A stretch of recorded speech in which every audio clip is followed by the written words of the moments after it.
মন্দির জিনিসটা আমরা সবাই জানি যে একটা খুব সুন্দর একটা শান্তির জায়গা। তো যতই মনে অশান্তি থাকুক না কেন, আমরা যদি একটু ভগবানের কাছে গিয়ে প্রার্থনা করি যে ভগবান সবাইকে ভালো রেখো, আপদ বিপদ থেকে রক্ষা করো, সবাইকে আমাদেরকে ভালো রেখো, কোনো আপদ বিপদ দিও না, সবাইকে সুস্থ রাখো, তখন কিন্তু আমাদের মনে একটা খুব সুন্দর শান্তি চলে আসে। তো যাই হোক, মনে যদি কোনো অশান্তি ফিল তোমরা করছো, তো মন্দিরে একটু গিয়ে ভগবানের কাছে প্রার্থনা করতে পারো যে ভগবান কোনো রোগ ব্যাধি দিও না, আপদ বিপদ দিও না, সবাইকে ভালো রাখো, সবাইকে শান্তি দাও ভগবান।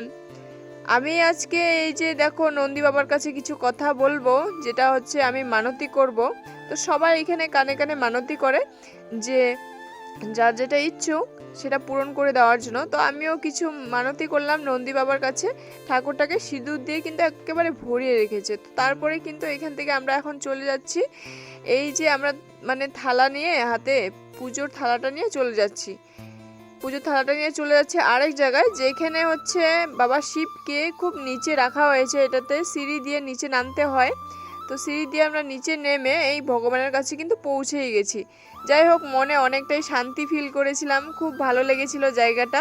মায়ের শক্তি মন্দির বলে জায়গা, মায়ের স্নানঘাট মানে মহামায়া স্নানঘাট।